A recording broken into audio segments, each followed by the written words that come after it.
Hey, it's me, your Master and Commander Blue Horse, here on the Blue Horse Collective, getting ready for the first book review. Let's see what we got.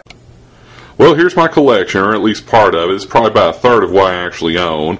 As you can tell, most of it's Dragonlance. Now, this is just a portion I have out on display because most of mine are packed away right now, having a small child and all. I couldn't really have most of my shelves since they were on the floor. And of course, I've got pretty much all of the collection. I keep mine in chronological order as best I can tell. This goes all the way over and all the way on the bottom shelf at the very end. There's the three, the originals that started this whole series. Not sure if I'll start with those right off or not. And of course, it goes on through with some of the later books that came out. Over here, just pan on across. These are some of the more later books. Very good, especially this batch that we're looking at right here. I was real impressed. And of course, I've got some gaps. I'm still trying to fill them in. Then, of course, we have some of the other books I have here. All good. Tolkien, excellent. Lion of Ireland, great book.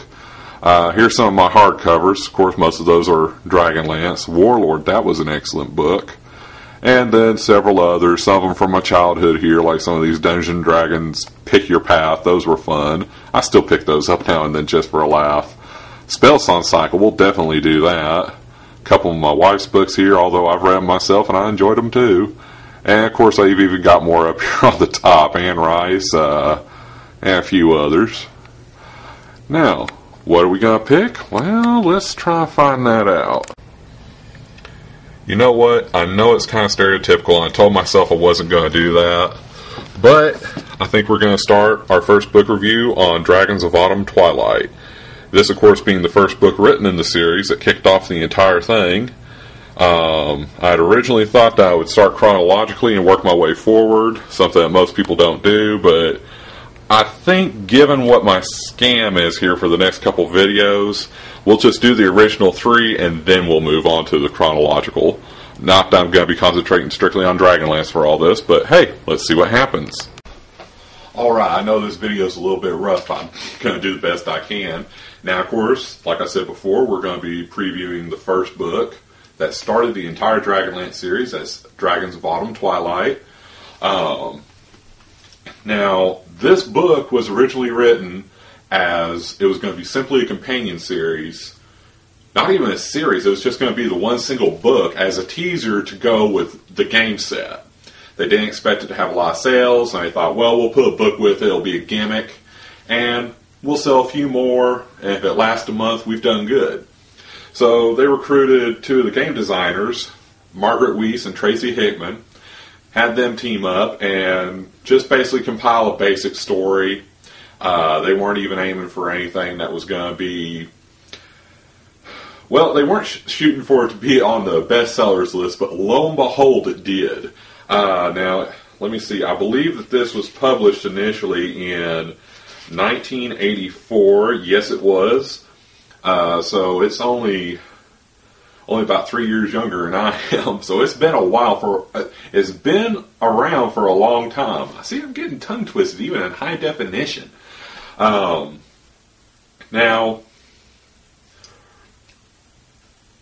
this is one of those books that, of course, it's a fantasy genre. It's based heavily on Dungeons and Dragons because, after all, Dragonlance was originally another, let's call it, it was just another flavor of Dungeons and Dragons at the time. It was mainly going to be another tabletop game. It was another world with its own little set of rules, but basically the exact same thing they were trying to rehash. And it just struck very well with audiences. Now, you're reading through this book, and the way that you hear it described when you're reading the reviews and everything on it over the years has been, as you're reading, you can hear the dice rolling. Well, that's perfectly accurate. And when you're reading through this, you could tell that they were very much intent on trying to feature, let's say, the different... They're wanting to spend a lot of time featuring what the world was that the game was trying to portray. So it was kind of like you read the book and you have more of a, we'll call it first-hand account of the culture, the way people react, the speech, the different options in play. Maybe give you some ideas that you didn't consider the first time through playing if you picked up the game itself before the book. Now, of course, this has, I believe it's the 8 different companions in it. Let's see, it has a little dramatis personae, and there's your vocabulary word for today, a little bit of Latin in here. But let's see. You know what? I can count them off. I know these books well enough. First character you're going to come across, of course, is Tanis Half-Elven. First, let me give you a little bit of backstory. Okay. And you don't get a lot of this information first off from this first book. It's with the companion books, which of course I have most of. You know, I'm proud to have that collection. These companions have either grown up with each other or spent many, many years during those times when the younger generation out of this group were growing up. And while I'm talking about that, of course, you've got the oldest Flint, who's the father figure, almost grandfather figure when it comes down to it, followed quickly by Tanis Half-Elven, who, of course, being half-elven, has a longer lifespan. Then they come across the humans who are residing in Zoles. You have the twins, who are Caramon and Raistlin, and you have Sturm Brightblade. Along the way, they've picked up Tasselhoff Barfoot. The other characters come along later in this book, but also with the twins, there was Kitiara, who was their half-sister. Now, 5 years ago, the companions were all coming to that point where, like, you know, we're growing up, we're wanting to go out and explore for ourselves, so let's all make a pact. We're all going to agree that we're going to go off and do our own thing for 5 years, whatever that might be. And we're going to meet back here on this day, 5 years from now, and we'll relate each other's stories to each other and catch up. They all agreed, took the vow, and that day is where this book picks up. The way it starts off is you have Tanis Half-Elven. Now, a little bit on him. He's kind of the reluctant leader of the group, and it just happens that way. He's one of the more interesting characters in that he's the leader that didn't want to be a leader. But I'm getting ahead of myself. He's spent several years just traveling around, trying to come to terms with his elven and human heritage. There's even a book that features a period in his life that he called the Shadow Years. That's very interesting. He's full of a lot of conflict. Of course, racial conflict being that he's half human, so the elves, they say, it's like, well, you're half human, which means you're half of one thing and all of nothing, is to quote from, I cannot remember his grandfather's name, who is the leader of that kingdom, the Quellenesti. It escapes me right now, but basically he had to live with that his entire life, with all the elves and all his family that he knew, more or less rejecting him, but putting up with him at the same time because he was half their kin. So he's got that. And of course, he never knew his human half, but he's too human to blend in with the elves. But he realizes, like, well, I can grow out my hair, hide my ears, I can grow out my beard, and I'm burly enough that for the most part I can pass as a human, except for, of course, my eyes, which are shaped wrong. So he spends most of his time coming to terms with that as he matures. Of course, he runs into Flint on his way back to Soles, who's just the old, grumpy, arthritic old man with a heart problem, and he's just sitting there whittling away at wood, and, they act like they're just ready to get in a fight when they first see each other. They're those kind of buddies. And next thing you know, they're walking along with each other. Well, as they're coming into town, they're stopped by, of all things, a hobgoblin and a group of goblins. And they're thinking, well, now what's this? And it's like, well, we're under the authority of the High Theocrat, which apparently is an office kind of like constable / holy figure. Hard to explain. They're searching everyone coming in and out of town looking for this item called the Blue Crystal Staff. They don't really bother explaining exactly why, but needless to say, Tannis and Flint say, well, you're not searching us. We haven't done anything wrong. And who are you, a bunch of goblins, going to tell us what to do? We don't know who this theocrat guy is. Well, a big fight ensues, and in the midst of the melee, just when it looks like it might be too late, here introduces the third character in the book, Tasselhoff Burrfoot, a Kender. Now, the Kender are described as, they are a very short-statured race. You could think of them kind of like a hobbit, but without the furry feet. They are very childlike thieves, but completely innocent. Now, they're the kind that will walk by a chest of gold completely uninterested, but they might pick up that, knife that's laying on the table and go, oh, hey, look at that. Someone must have dropped it, stick it in their pocket and walk on, never think about it. They're not thieves in their own mind. They really are innocent, but they're completely fearless too. So I'm sitting here suddenly thinking of my son who's 1.5 years old and is starting to get into everything. Yeah, a little child with all of the intelligence they need to survive, but completely fearless like that toddler. Okay? Picture that. Think about it for a moment. Incredibly dangerous. Anyway, they make it into town, and of course, once they get to the main place that they always hung out before, where they agreed to meet, called the Inn of the Last Home, they meet up with Caramon and Raistlin, the twins. Now, to give you a story on them real quick. Raistlin is the mage. Caramon is the fighter. Now, even though they're twins, they're not identical by any means. Caramon is a physical brute. He's described as being about 6.5 feet tall, and think of him as the Conan of the group, okay? He is just naturally massively muscular, okay? He's an incredibly good fighter, and he's, at this point, him and his brother have been working as mercenaries. And it's a strange contrast, because then you have Raistlin, who physically is frail, sickly, always been on the verge of dying, okay? And was never considered a healthy person. Now, in their adventures, they went to the Tower of High Sorcery, which is where all the wizards must go at some point, by invitation only, to take the test. If you pass the test, the power to become a more powerful wizard is opened up to you. All of a sudden, you're given all these new capabilities. They share more knowledge with you. And however indirectly, depending on the person, they have a connection to their god who provides their magic. Well, he's now wearing the red robes and is obviously passed. However, he's come out scarred from it. Yeah, his hair's turned white, his pupils. Now, what it is the irises of his eyes have turned gold.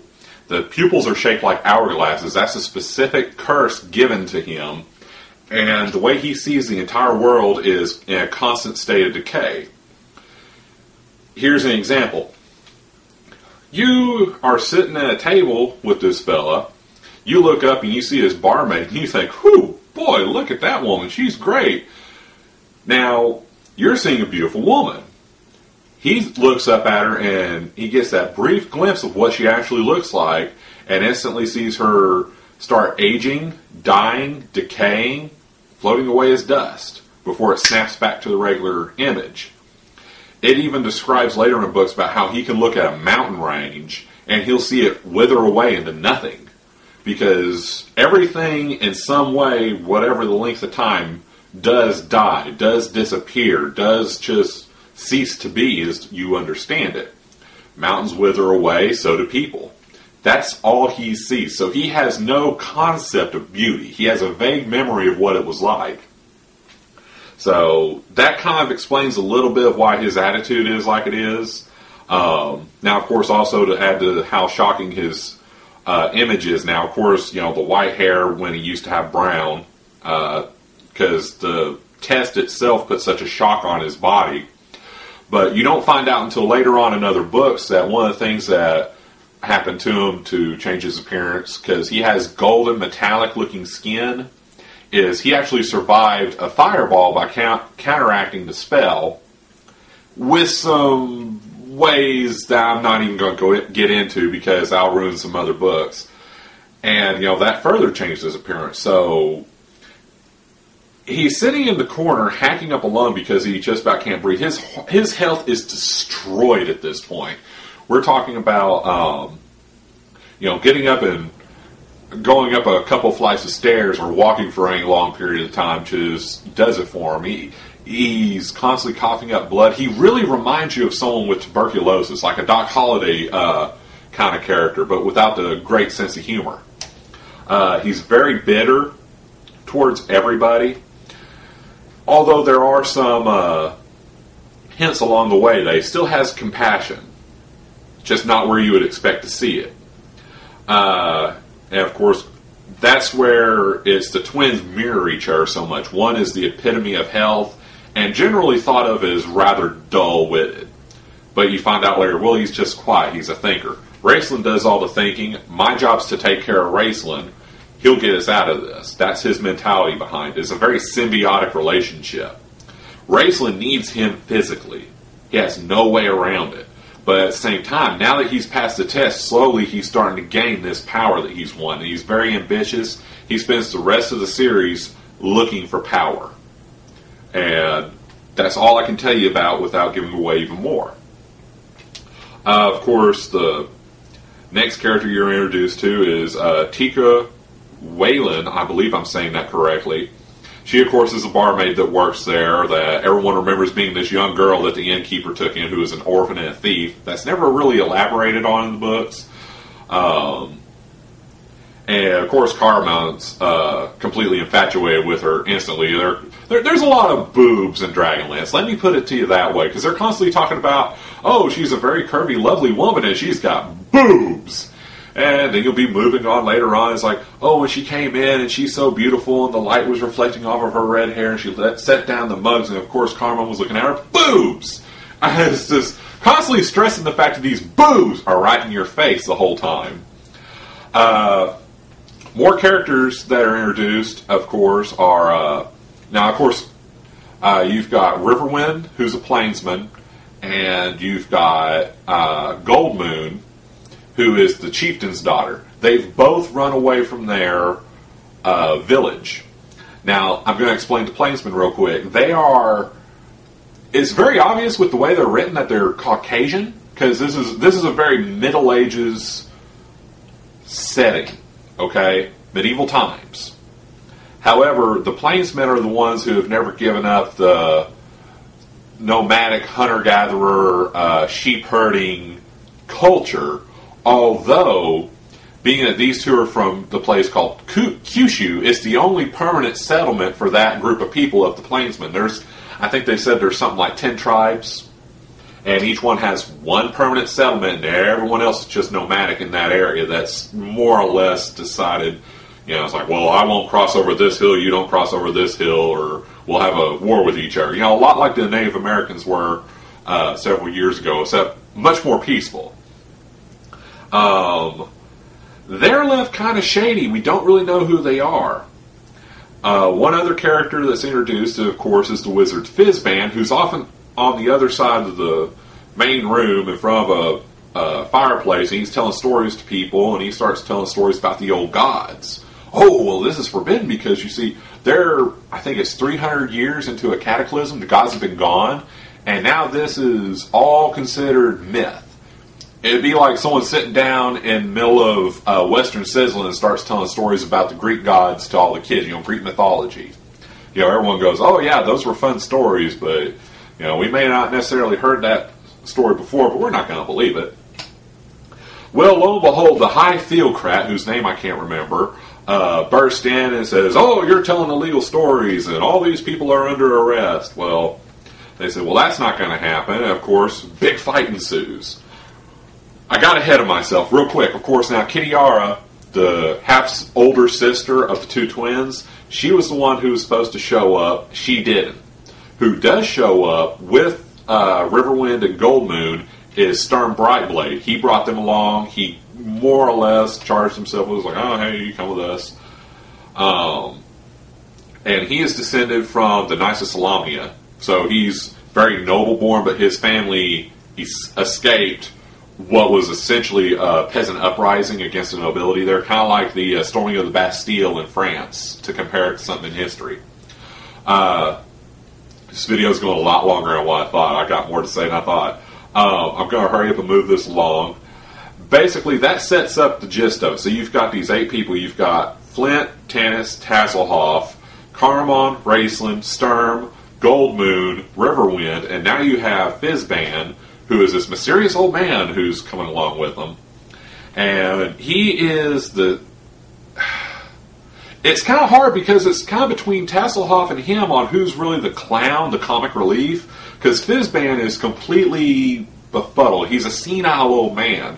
But he's a really powerful wizard, it turns out. You find out later. And then there's some more details you find out about him later, too. That's just delightful in the end.